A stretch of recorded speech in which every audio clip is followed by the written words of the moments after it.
Hey everyone! Welcome to Be the Change. My name is Lily Mott, and today I'm going to be talking about how change comes when you seize the day. My guest this week is Joshua Gamilla, and he is an entrepreneur working on a few different passion projects at the moment, including his own gourmet cookie bakery and coffee company. I am excited to share his work with you all, so without further ado, let's get started with this episode featuring Joshua Gamilla.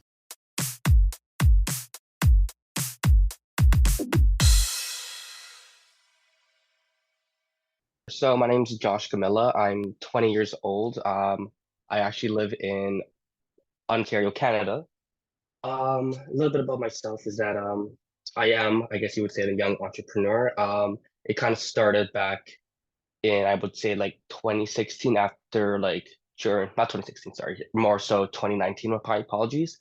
Kind of on the start of COVID actually, where I kind of did my foot more so into the entrepreneurship, starting up with a nonprofit and helping build that business, and then moved away from that and actually started to do some stuff I also have a bigger passion for, which is more so in the hospitality and food industries, and kind of turning my passion projects into brands and memories and experiences for others.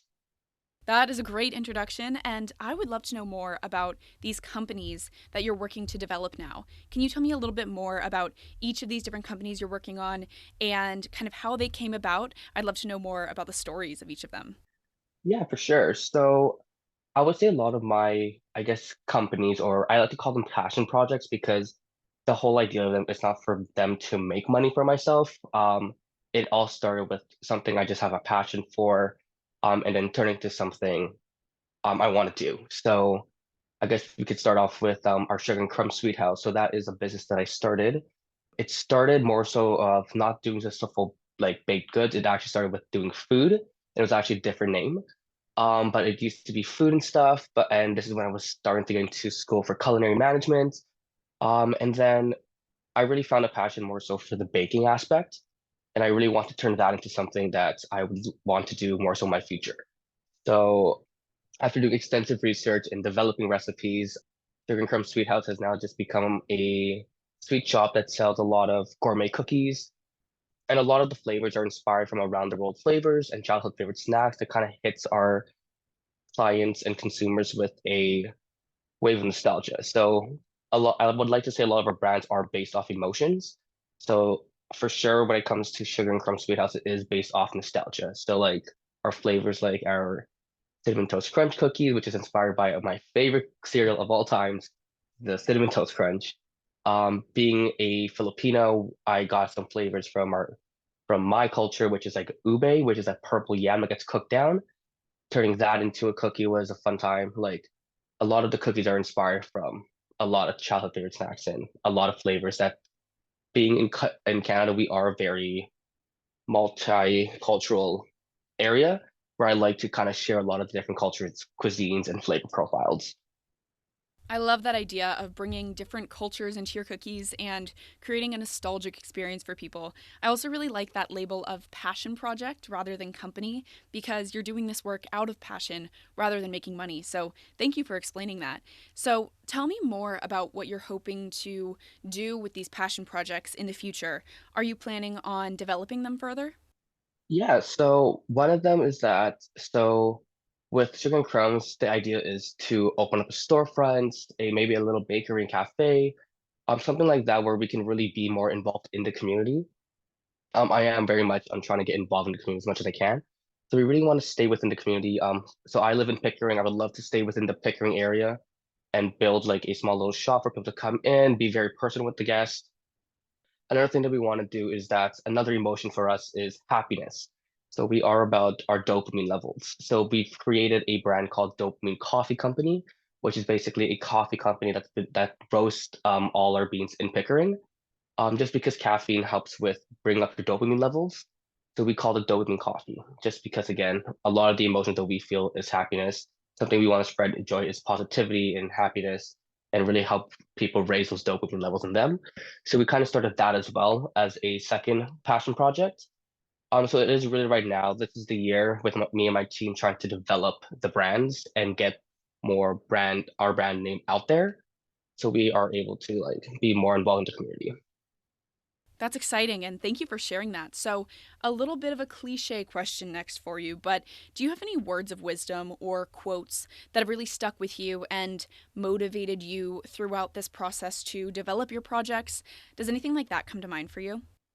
For me, it is more so of that old thing of carpe diem, seizing the day and seizing the moment. I am very big on that kind of statement, just because you never know where life is going to take you.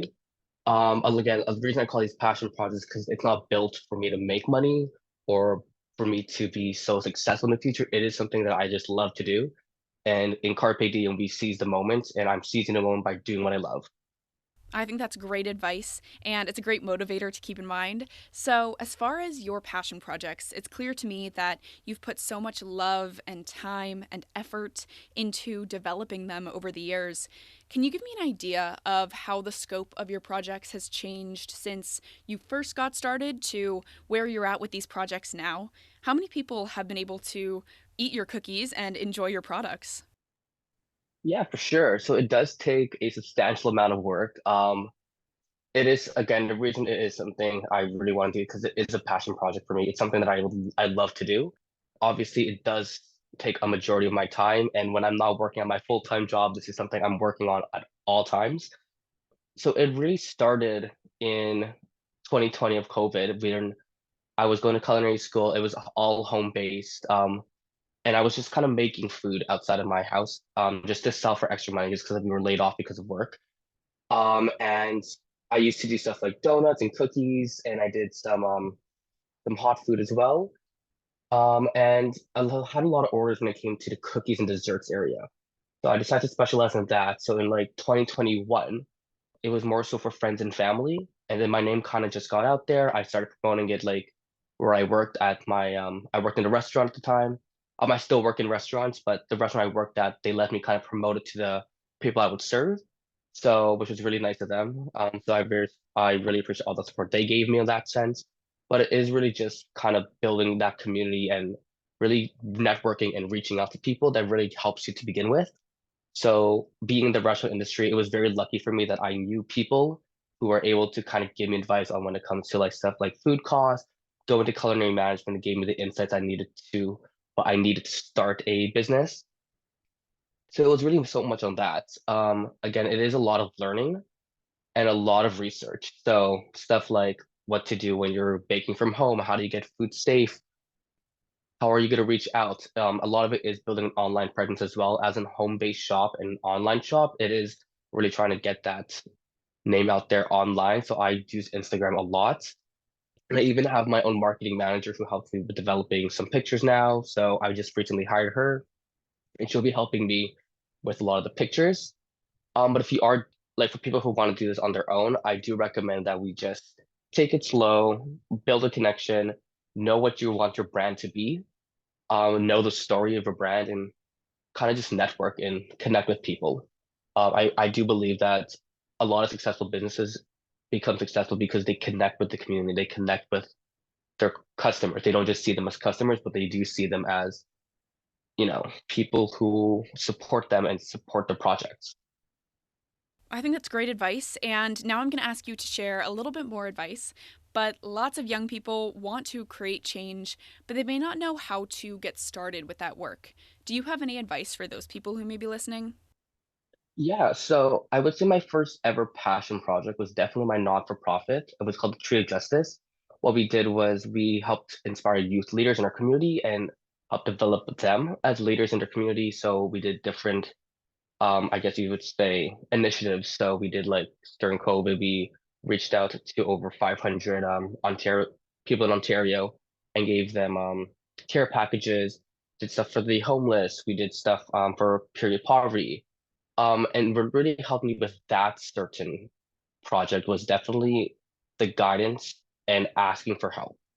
I know one of the biggest thing is people don't kind of want to go in on their own, but when it comes to starting like their own passion project, it definitely is worth asking for help. So I met someone in a restaurant I used to work at who helped develop non-for-profits, who helped register them federally, then all the paperwork for them, and I asked him for help on what I can do and the proper steps to start a non-for-profit, and he helped me tremendously.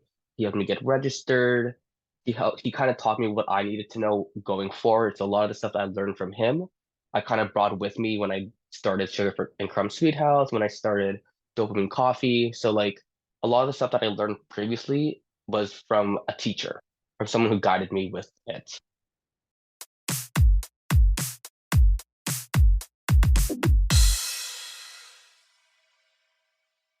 I really enjoyed talking with Joshua because I think his story is pretty different from many of the other stories I've shared on this podcast. My biggest takeaway from this conversation was when Joshua talked about how his passion projects are his way of seizing the day.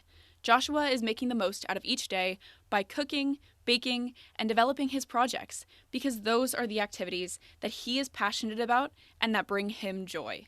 I think we can all keep Joshua's story and his passion projects in mind because change comes when you seize the day.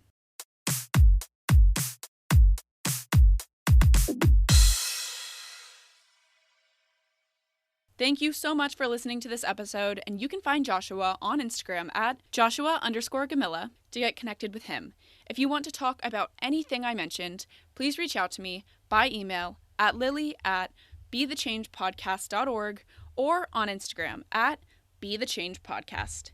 Tune in for my next episode, but until then, be the change you wish to see in the world. Bye, guys.